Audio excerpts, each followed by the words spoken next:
एक बार की बात है, किसी जंगल में एक कौवा रहता था। वो बहुत ही खुश था क्योंकि उसकी ज़्यादा इच्छाएं नहीं थी। वह अपनी ज़िंदगी से संतुष्ट था। लेकिन एक बार उसने जंगल में किसी हंस को देख लिया और उसे देखते ही सोचने लगा कि ये प्राणी कितना सुंदर है। ऐसा प्राणी तो मैंने पहले कभी नहीं देखा, इतना साफ और सफ़ेद। यह तो इस जंगल में औरों से बहुत सफ़ेद और सुंदर है, इसलिए यह तो बहुत खुश रहता होगा। कौवा हंस के पास गया और पूछा, भाई तुम इतने सुंदर हो, इसलिए तुम बहुत खुश होगे।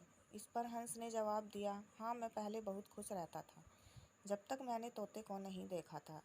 उसे देखने के बाद से लगता है कि तोता धरती का सबसे सुंदर प्राणी है।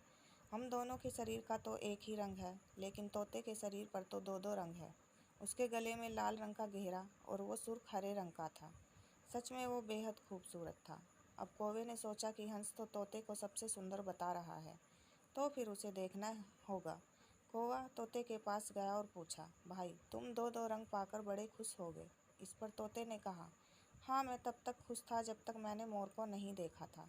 मेरे पास तो दो ही रंग हैं, लेकिन मोर के शरीर पर तो कई तरह के रंग हैं।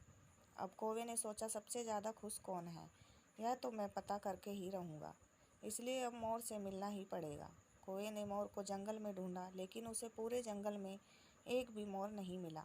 और मोर को ढूंढते ढूंढते वह चिड़ियाघर में पहुंच गया, तो देखा मोर को देखने बहुत से लोग आए हुए हैं और उसके आसपास अच्छी खासी भीड़ है। सब लोगों के जाने के बाद कौवे ने मोर से पूछा, भाई तुम दुनिया के सबसे सुंदर जीव हो और रंग बिरंगे हो। तुम्हारे साथ लोग फ़ोटो खिंचवा रहे थे, तुम्हें तो बहुत अच्छा लगता होगा और तुम तो दुनिया के सबसे खुश जीव होगे।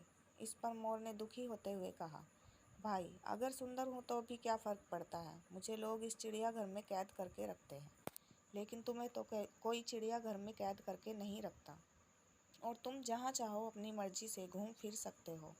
इसलिए दुनिया के सबसे संतुष्ट और खुश जीव तो तुम्हें होना चाहिए, क्योंकि तुम आज़ाद रहते हो। कौवा हैरान रह गया, क्योंकि उसके जीवन की अहमियत कोई दूसरा बता गया। दोस्तों, ऐसा ही हम लोग भी करते हैं।